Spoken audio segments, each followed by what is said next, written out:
What is the meaning of amanah? According to the people of tafsir, amanah, qawi and al-amanah is actually the ayah related to Musa alayhi salam. يا أمتي فاستبشري مهما تكاثرت الجراح والله مولانا ولا.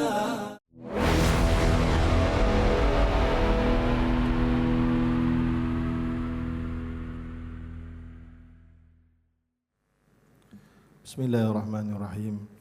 Assalamualaikum warahmatullahi wabarakatuh. Alhamdulillah rabbil alamin wa bihi nasta'in wa la udwana illa 'alal zalimin. Qala rabbi shrah li sadri wa yassir li amri wa hlul 'uqdatan min lisani yafqahu qawli. Rabbi yassir wa la tu'assir ya karim, amma ba'd. Thank you very much to the chairperson, to the organizer who actually I've been honored to be invited to share some of my thoughts in this session, to the scholars and all of the audiences that participate in this event. Alhamdulillah, we made it to this far, and I've been told that some of the participants may absent today due to the long weekend granted by the new Prime Minister of Malaysia. That is good or bad?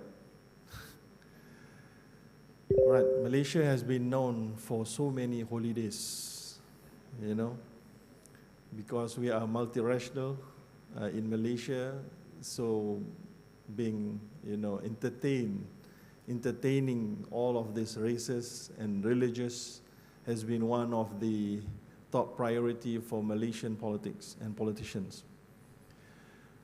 As I remember, when I was in the UK, there is no celebration for Ramadan or celebration for Eid al-Fitr, even though there are a lot of Muslims over there.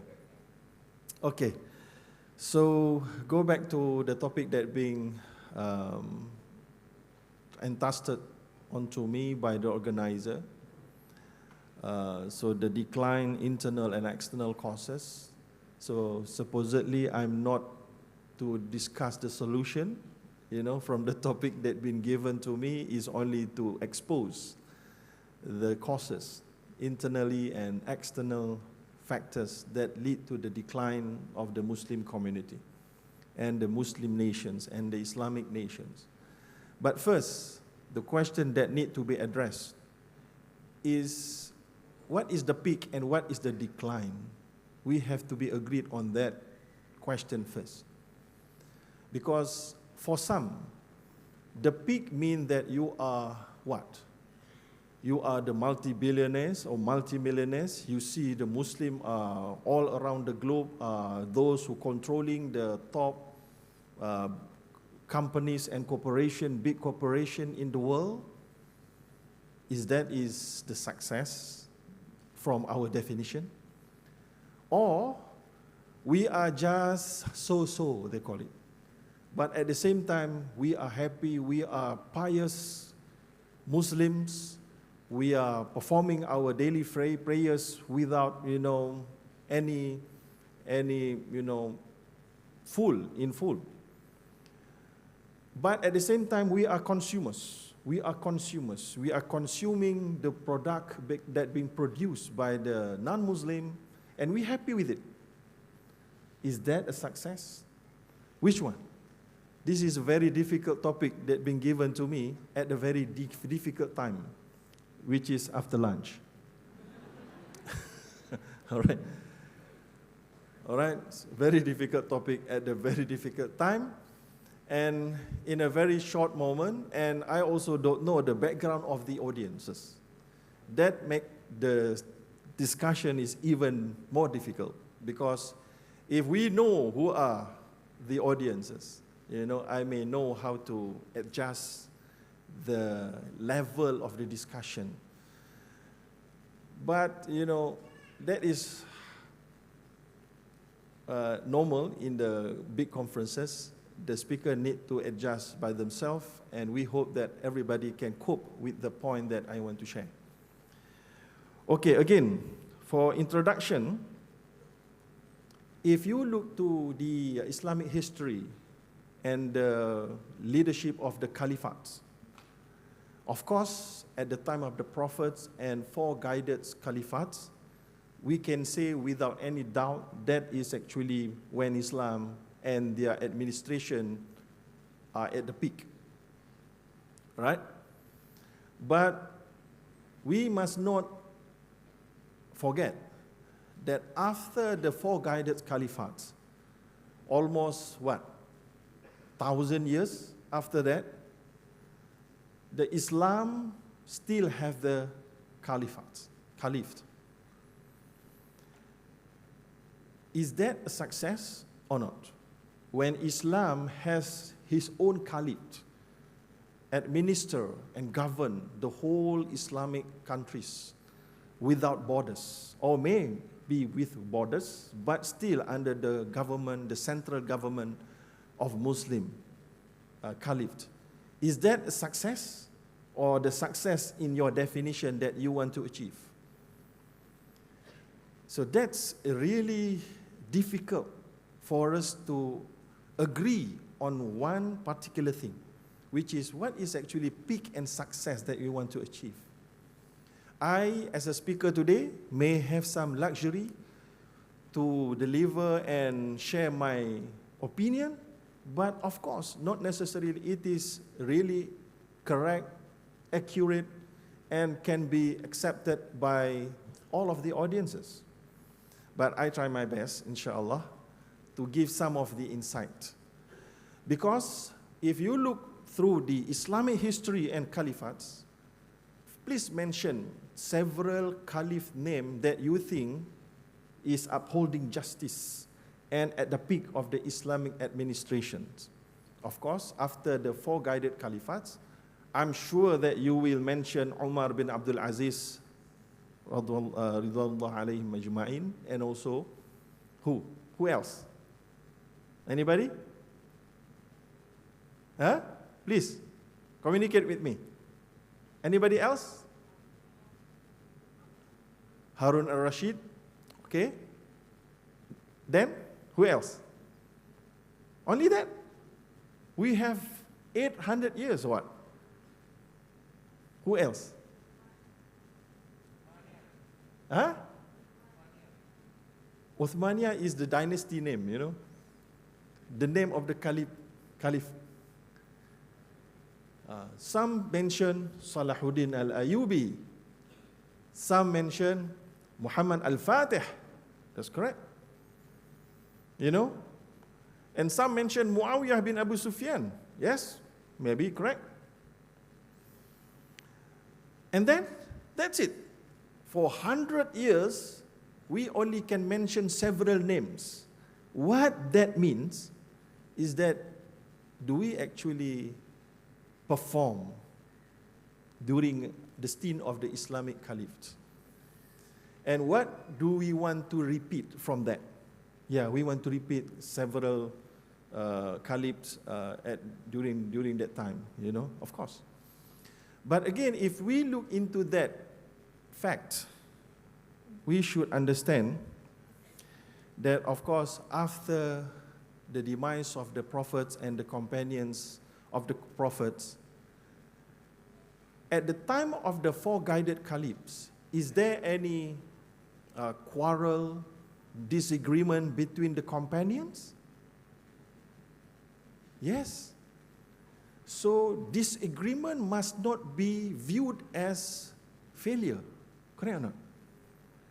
Disagreement must be viewed as healthy discussion, but how you deal with the disagreement will determine whether or not you are a very successful leader, or, you know, unperformed leader. All right? So that is one of the things that we must comprehend. To look back to some of our history is not that great. If you look into deeper into that history, for example, during 400 after Hijrah, you know, there are some great disagreement between the sect or madhahib, and after this mosque being controlled by one madhab and the other mosque controlled by other madhab, and when they are delivering the Friday sermon, khutbah, both masjid are using, quite, harsh word to the other groups.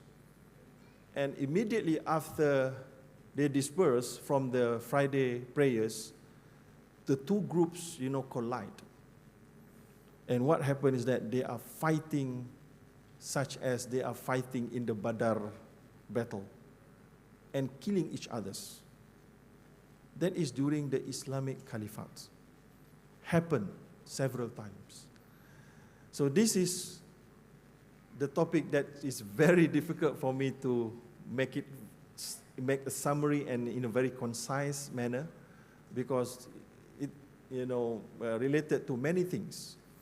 But I'll try my best. Okay? So now we move to the internal causes. What would be the internal causes? So the internal cause can be categorized into two. Number one, individual level. So if we look at the individual level, that may have a great impact to the community level and the administration of the Islamic nation level, has been well conveyed by the Prophet Muhammad, peace be upon him.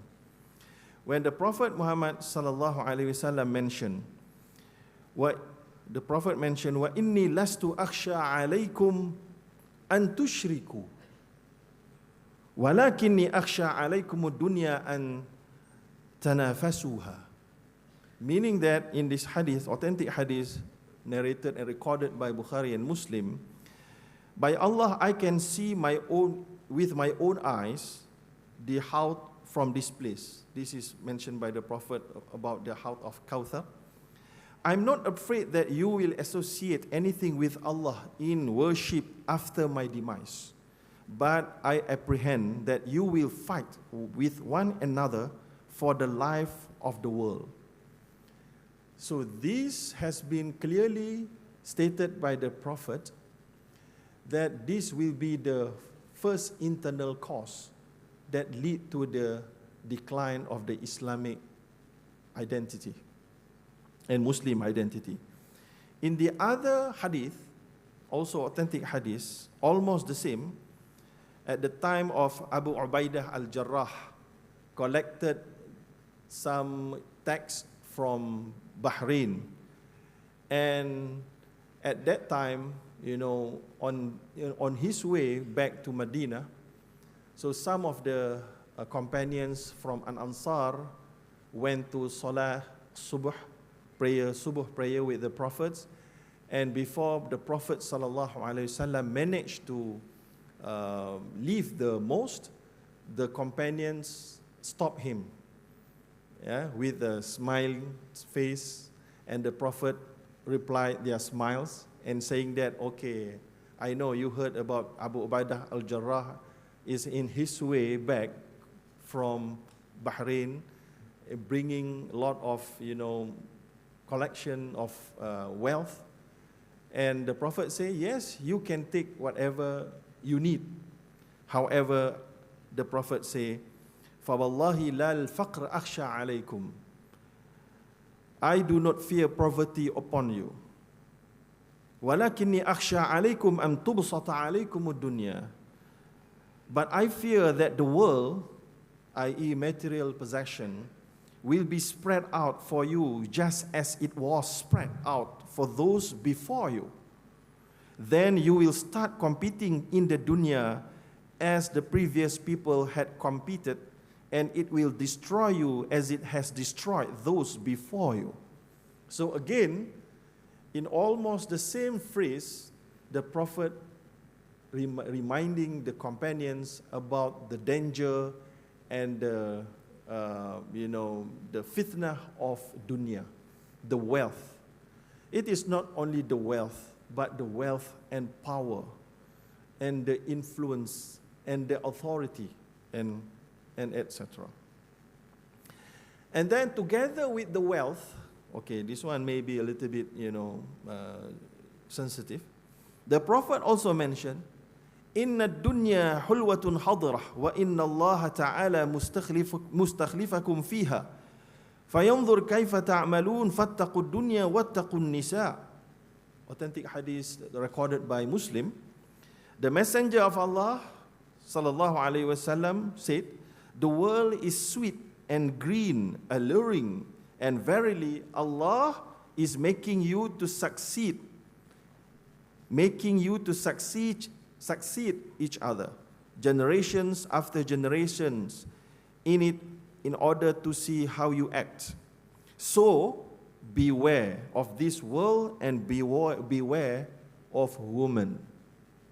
Okay, now the Prophet sallallahu alaihi wasallam add one more element to the challenge that need to be faced by leader, especially men, because leadership normally are being controlled and dominated by men, So now we have the dunya and all of the luxuries of dunya will be the internal causes for the decline, and it has been proven repeatedly during the Islamic Caliphate. Before Umar bin Abdul Aziz stint as Caliph, very bad. The Caliphate at that time imposing, oppressing taxation, and then taking wealth to themselves and their family, enjoying life and authority, and then not upholding justice. But at the time of Umar bin Abdul Aziz, 99 to 101 Hijriyah, he managed to turn it around. And it is mentioned that Umar bin Abdul Aziz, prior to become Khalifah, he is quite chubby. But when he became a Khalifah, he became very thin. Because of what? Because he tried at his best not to consume any wealth of the government and the nation for himself and his family. And he made announcement to his family that whatever you have from the precious metal that you have, the jewelries, we need it for the nation. If you don't want to give it to me for the Baitul Mal, you may leave me. And then that is what happened to him and his family. So we can see and we learned that at the time of Umar bin Abdul Aziz, that almost there is no poor and needy to receive zakah distribution, right? That is actually two facts. Number one, yes, there are two small number of poor and needy are there to receive those zakat distribution. But number two, there are those poor and needy, but they are declining to accept the zakah payment, zakah distribution, due to the fact that they want to work by themselves. So there are two explanation or maybe interpretation in that area. But it is clear that at the time of Khalifah Umar bin Abdul Aziz, the number of zakat payer increased in a lot, because of what? Because he helped the businesses to grow, and he helped by using the Baitul Mal money for irrigation and to decrease the tax, and sometimes abolishing some oppressing taxation for the people, So that happened at the time of Umar bin Abdul Aziz, as per mentioned by many books that specializing in and researching on Umar bin Abdul Aziz's life. among others by Shalabi. Okay, so now there is two. And then these two facts, the world and its luxury and also woman influence, evil woman influence, not all women, of course, has been also mentioned by Allah subhanahu wa ta'ala in the Quran, Surah Al-A'raf, verse number 175.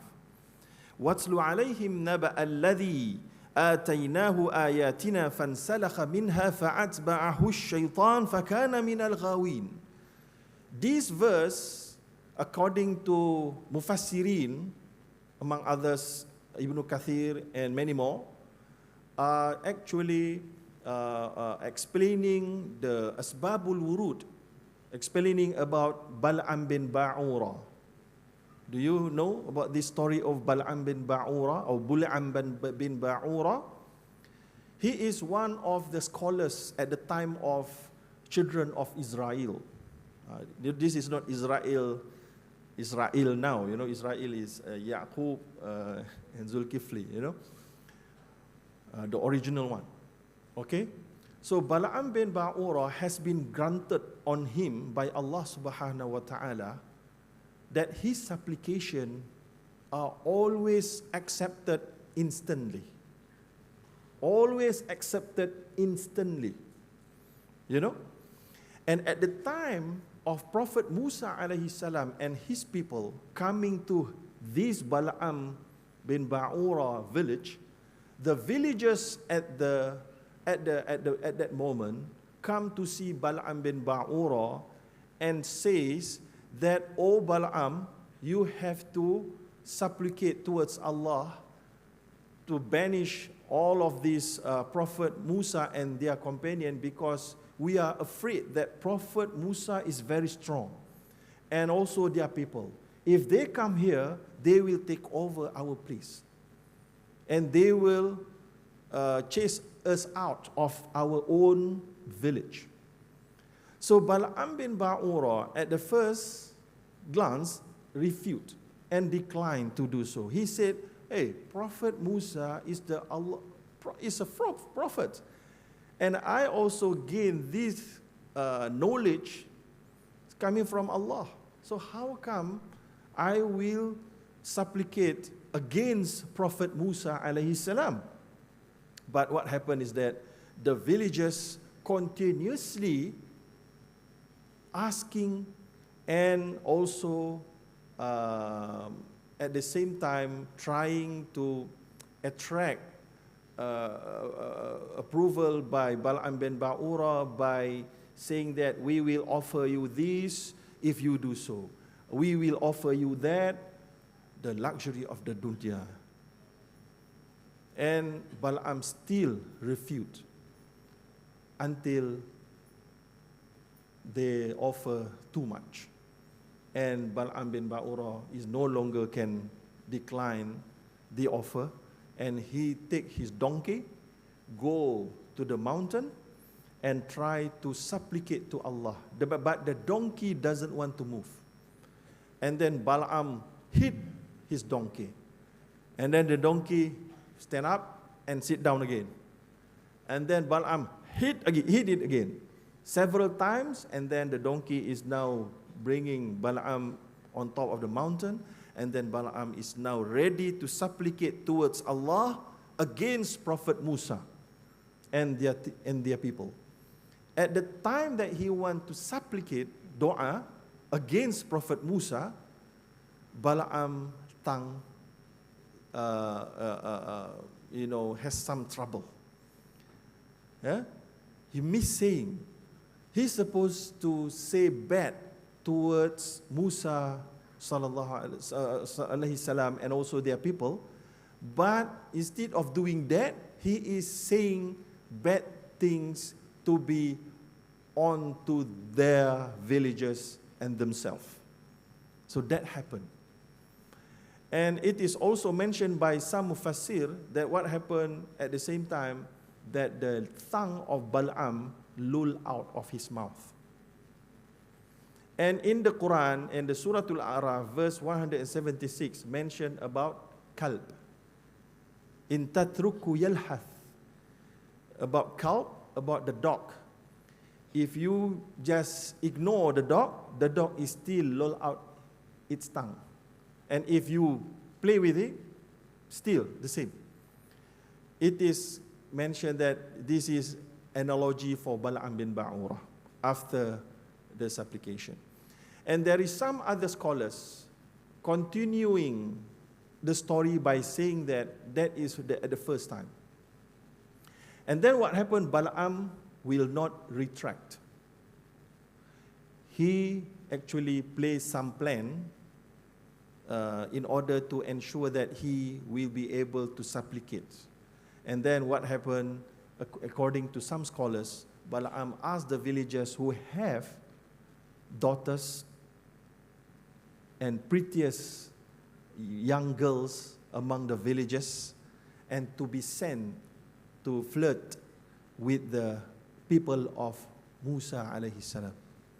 And when that happened, now Bal'am bin Ba'ura may supplicate towards Allah because of the sin that has been committed by the people of Musa. Now Bal'am managed to do the supplication.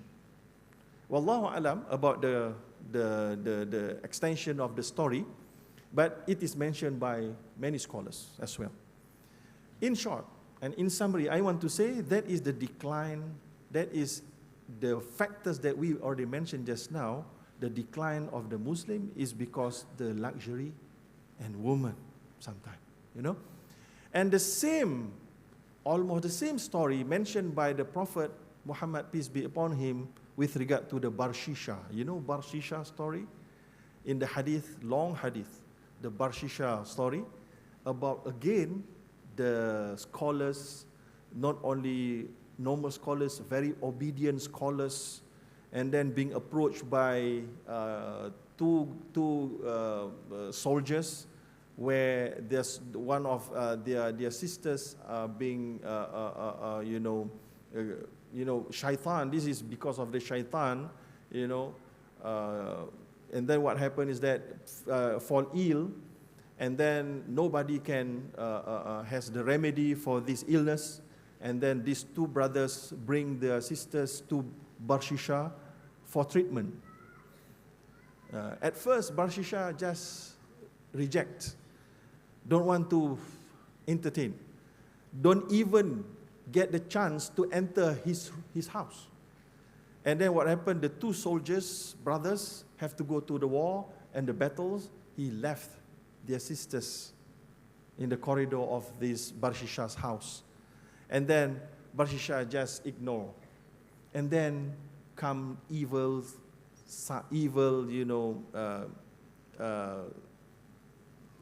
voice mention that. But, evil is very, very professional. They want to trap you with the good deeds. So that is how Barshisha being trapped. Evil say to the Barshisha that, how come you left a girl with an illness alone in front of your house without any treatment, without any drinks, without any food? At least you give her some food, some drinks, and then just close the door, finish. And that is what Barshisha done. Give some food, and then close the door. And then the evil voice come again, do some other things, and other things, and other things, and then zina occurred. And that is what happened. Again, this is what we call the internal factors, where we, when we are not strong enough to fight these internal causes. So don't mention about politics, don't mention about economy, don't mention about administration, don't mention about jama'ah. All of that will be secondary when this cannot be faced by the Muslim community. All right, so that is number one, number two, the dunya and all of the things. And then the other internal factors, not at individual level, but at the collective level and nation level. Weak leaders and ineffective government. You know? So according to Ibn Khaldun, Islamic society began to decline with the failure of the political authority. That is what Ibn Khaldun's summary. And then, yes, we can suggest this thing. It suggests that a functioning government is needed to uphold Islamic law, not only Islamic law in jinayah, but also Islamic law and administration in mu'amalat, not only in jinayat, in mu'amalat, and also in siyasah, you know. So don't confine and limit the understanding of Islamic law to just criminal law. That is quite dangerous and misleading, you know. So we must open the substance of Islamic law is not confined to the criminal law only, all right? So when I mention about this, a functioning government can only be sustained, number one, by its people. So in order to fight this decline of the Muslim community and nation, we must enrich and educate the people. Because the people is the one who determine will be at the success or at failure. So I still remember when I was in Dubai several years ago, being taken by one of my friends to the highest Burj Khalifa. And I still remember that some of the documentary mentioned about how the technology being implemented for this Burj Khalifa, where the lift technology is very developed, and you know, because very tall building, if you are taking from the ground level to be at the top, you may take several minutes, and it is not efficient. So the technological part need to be there in order to ensure there is no mistakes in that area, and to enhance the technology so that the lift technology is very advanced, so it can bring one to another in simple second. It's great advanced technology. But if the people arrive at the ground floor at a very late moment, it's almost the same, right? If they are not praying subuh and then waking up from their sleep at 10 o'clock in the morning, so even though you have that type of advanced technology, it will not benefit you in a proper manner. Correct or not? It's all about the people. So we must ensure that this type of education, not only just a simple and general type of discussion like this conference, we must have what it takes to ensure that we understand. And again, there is no assurance that when you understand and you have the knowledge and you became scholars, you can lead the government and you can lead the nation and you can be one of the nucleus of the success. No, because there is so many types of scholars. Some scholars are good at hadith, some scholars are good in tafsir, but if you give them mu'amalat questions, they don't know. And some scholars good at 3 different categories of knowledge, but they cannot administer. They are not good administrator. If you give them, you will fail. And you say you want to have a pious guy to become your leader, right? That is the nucleus of the success. But maybe not. That is already mentioned by Ibn Taymiyyah. That sometimes, and it is actually from the understanding of inna khayra man istajarta al-qawiyul amin. Allah mentioned in the Quran, those who you should hire to become your servant is those who has what? Qawi al-amin. Qawi is strong. And al-amin amanah. Al-qawi mentioned by Allah first. Is there any implication when Allah mentioned first and then later? Yes, in the Quran, every word that have been mentioned by Allah later or in front or at the back has some elements of of understanding. You know? So again, Al-Qawiyul Amin, when it goes to the administration, we need to have Al-Qawi. Al-Qawi in terms of what? Yes, Al-Qawi in terms of health, in terms of what? In terms of skill, in terms of influence and authority, in ability to convey message and deliver the message in a very clear manner, and the thoroughness. When it comes to get your approval, you have the strength in scrutinizing and analyzing all of these applications. Because if not, if you are a leader and then you are just so lazy, you just want to recite Quran, and then you do some sunnah prayer, nawafil prayer, and then when people give you all of this paperwork to be scrutinized, and then you feel lazy, you say, okay, I pass it, approve. And you are not aware that there are some corruption happening under your responsibility. So that's why Al-Qawi is number one. And then number two is Al-Amin, Amanah. What is the meaning of Amanah? According to the people of Tafsir, Amanah, Qawi and Al-Amanah is actually the ayah related to Musa alayhi salam, right? And then Musa alayhi salam in the Tafsir Ibn Kathir mentioned what is Qawi, like Musa, very strong, very strong. It can uplift this barrel of water with his bare hands, and other people need 20 people to uplift the same barrel of waters, meaning that they're very healthy, very strong. And then what is the meaning of amanah in the story? Because at first, the Prophet Musa alayhi salam has been said need to follow these girls to their houses, right?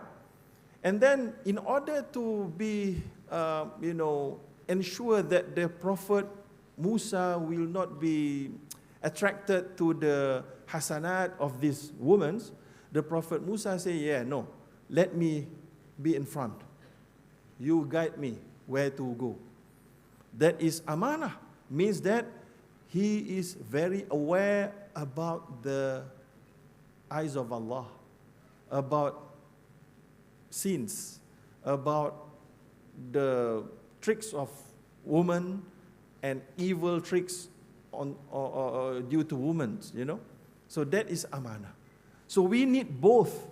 If you don't have both, you need to have the collective person that have both to be in the organization. All right?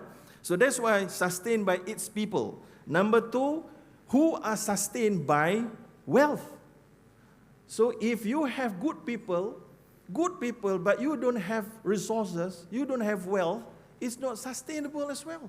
So that's why when we talk about Islamic decline, so now we look at our community, we are the consumers. We are not the producers. In Malaysia alone, according to JAKIM, the producer of halal food and beverages that managed to get the halal logo, 70% of them are the non-Muslim. Why? They are hardworking. They are hardworking. What about Muslim? They are consumers. They are very active on the social media. But they are using social media being created by the non-Muslim. They are full of hatred to the Israel. Yes, but they are using Waze. Waze is technology by the Israelis. And Waze, if you are using Waze, they can easily track you. And then you say, we are full of hatred to the Israel and their aggression and those who are allies with the Israel. Who? US. The US. When you use Google and when you use Apple, they know everywhere you go. They know everywhere you go. We are too weak to produce our own product. Why? Don't know. It's a very difficult discussion, right? So that's why I myself, I left International Islamic University from becoming, as a lecturer to be an entrepreneur.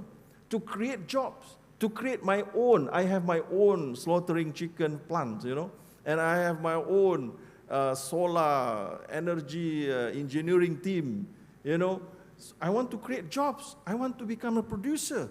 I want to contribute in that way, not only in delivering speeches, writing books, just like I already did, about 20 books, but all of us need to play a role in that area. And then sustained by wealth, which is attained by development, which is attained by justice, which is the responsibility of the government. The responsibility of the government. All right? So these internal causes, I think a bit, and also we can say that the decline in education, science and technology, of which were vibrant in the first centuries of Islam, and now we are left behind. We are lagged behind. At the time of the Prophet used technology, used mathematics, use the current technology at that moment, at that time. The Prophet is not the one who introduced dinar and dirham. No. Dinar and dirham is one of the technology at that moment. The Prophet adapt and then modify.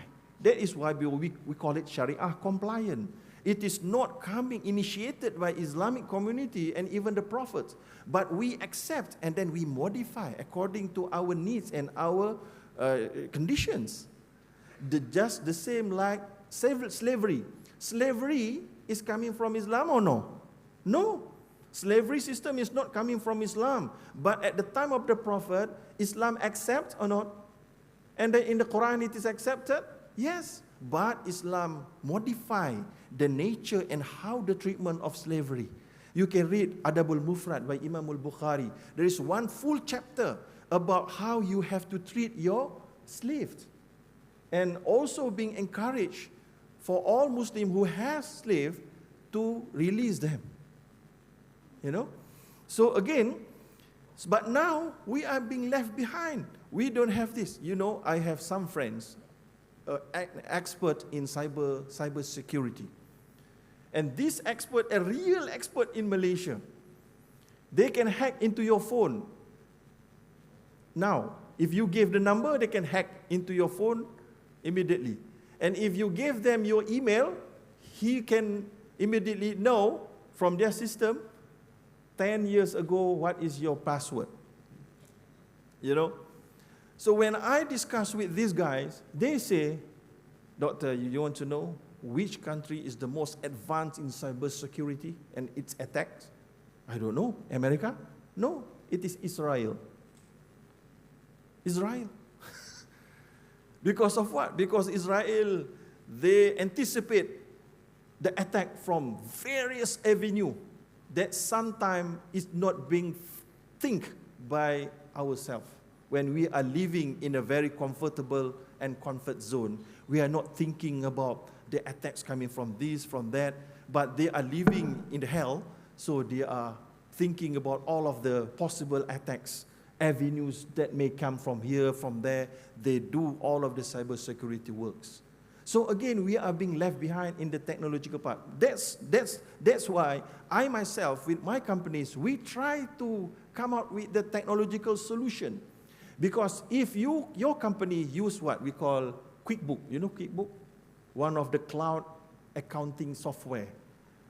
And coming from all of the Western countries, from the non-Muslim companies, yeah, it's good, great technology.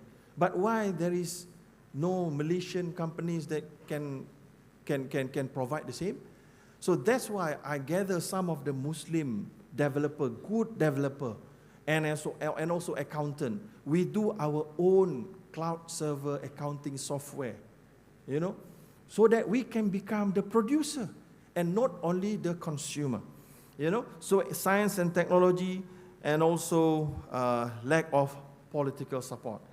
And then we have also the internal causes, which is the weakened scholars.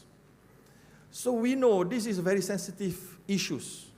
I commingle with a lot of scholars, Arab scholars, Western scholars of Islam, and also these Middle East and also these South Asian scholars, So I am also sit in several fatwa board, in several institutions and states. And I learn a lot. What I learned is that some scholars, they fail to make themselves relevant to the current development and administration. When they are being given the chance to be one of the board, one of the member, one of the administrator, they fail miserably. They don't understand about the administration. They don't understand about the accounting. They fail to understand about this and that. So all of the followers and also their subordinate tricked them, cheated, and just simply they don't know. And they fail to make themselves relevant. So this is the internal cause of the decline as well. So you want to say that you want to see the administration led by pious people, but the problem is that those pious people are incapable to do and to lead. Because of what? Sometimes we say the dunya, we have to stay away from dunya. We have to be isolated from dunya. We have to be in the mosque only. So sometimes this type of encouragement made ourselves in decline.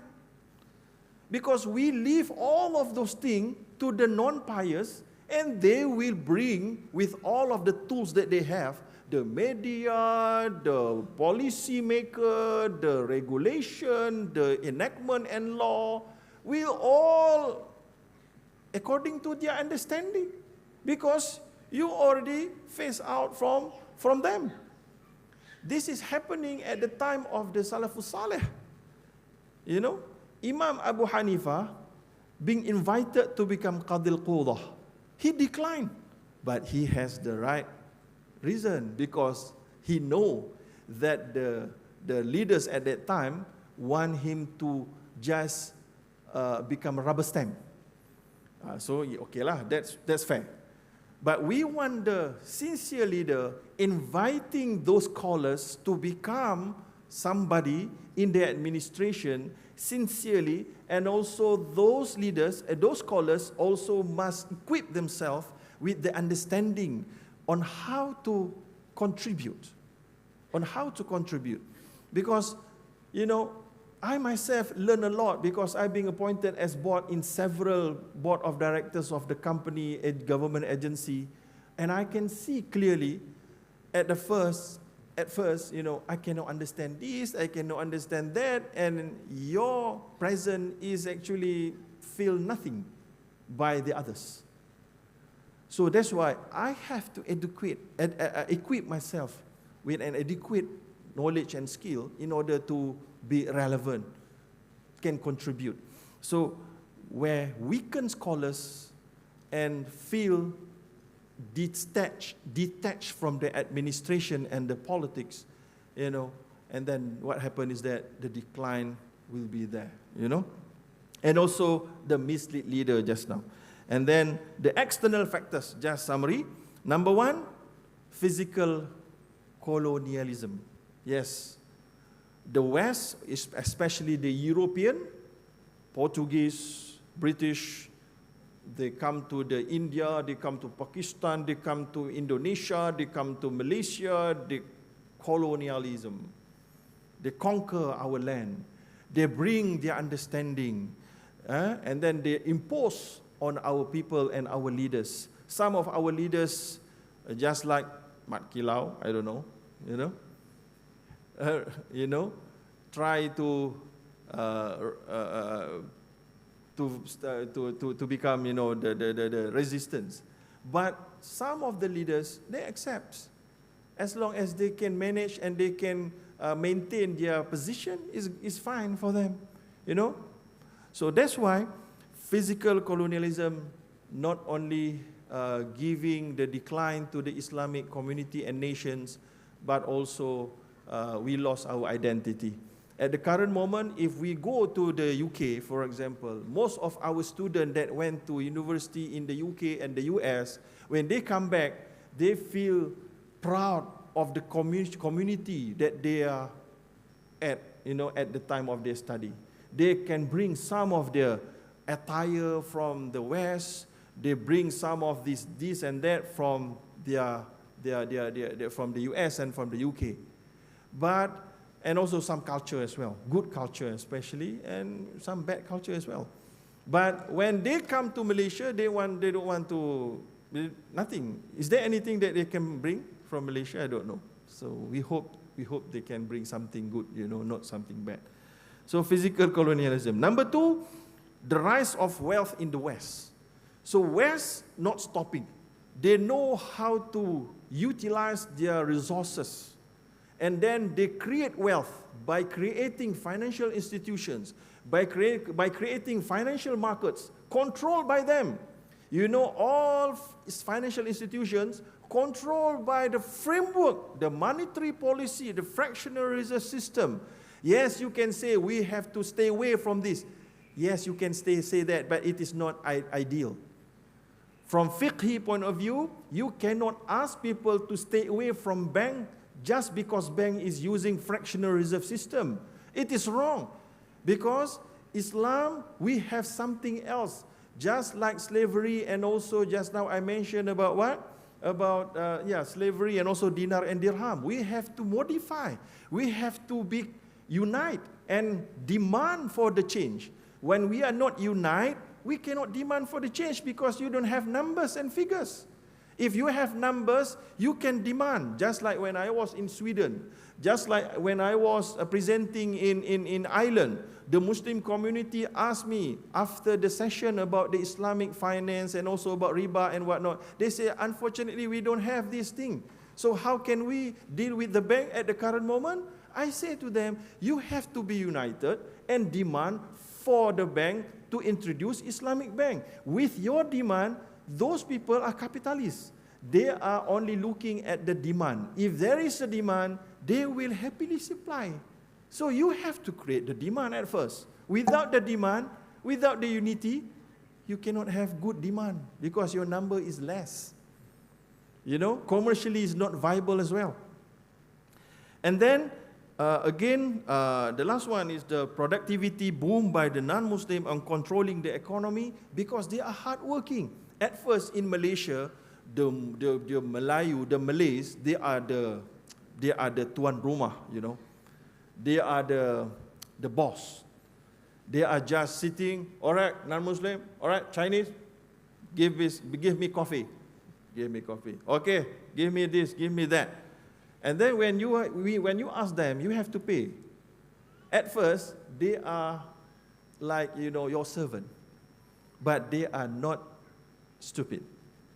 They are making profits, slowly but surely. And now they have becoming big entrepreneur, big corporation. And now, you cannot ask from them easily. You have to work. And then, the Malays are being appointed as the security guard sometime, apart from the foreigners. We are working in their institutions. Instead of they are working for us, now we are working for them. So why? Because we are at a comfort zone. We are at a comfort zone, We are thinking that this is our country, we should run it, and then this and that. But we are doing nothing. We are just complaining here and there, and productivity is none to be available from our own company.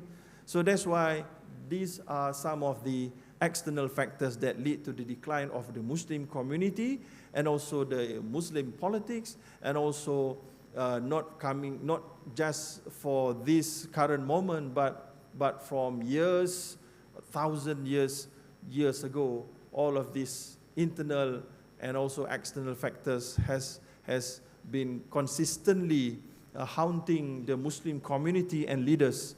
So we don't have the magical wand that can change this in overnight, but we still have the chance to ensure that we understand what is the success. Number one, individual level, to be aware that all of our wealth, all of our education, we need to empower them, and not only asking from the government to give us to give it to us, but also must coming from our own, just like your good self. You're coming to this program by using your own money, your own time, your own energy, and this is very, very good, but it is not sufficient. This is just a key, you know. So when you go back to your house, you need to make yourself executor to implement whatever we learn. Not only you, but all of us, the speakers, has the responsibility to perform. And not only performing well during this speech and talk, but also performing and implementing the same that we deliver. Because the responsibility for those who deliver is bigger than those who listen to the facts that we shared. As per mentioned by Allah subhanahu wa ta'ala, kabura maqtan inda Allahi an taqulu ma la taf'alun. So there will be big, sins for those who ignore themselves at whatever they deliver, and they say, they advise, they forget themselves, and they just pointing towards others to do the changes, but they forget about themselves. So I think that's all from me. So just last thing that I want to share. Indeed, the rift between the political and intellectual leadership and scholars was one of the root cause of everything negative in the history of Islamic civilization. Number two, in the main, the rulers and leaders and scholars and the relation between them are most responsible for all good and bad fortune that may befall the Islamic community. And also the Prophet, and it is also mentioned that it is weak hadith, and some people say this is, some scholars say this is just companion sayings. That's fine, companion saying. Abdullah bin Umar, Abdullah bin Abbas. Sinfani minan nas idha salaha salaha nas wa idha fasada fasada nas al ulama wal umara. Two groups of people from this ummah, if they are good, if they are upright are all to other people, the rulers and scholars. And whenever they are corrupt are all other people.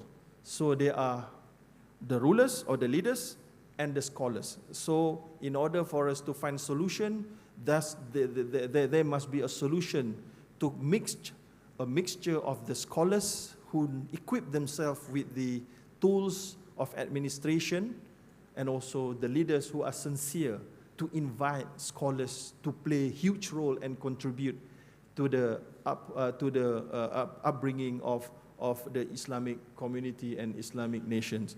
With that, أقول قولي هذا وأستغفر الله العظيم والسلام عليكم ورحمة الله وبركاته. يا أمتي فاستبشري مهما تكلم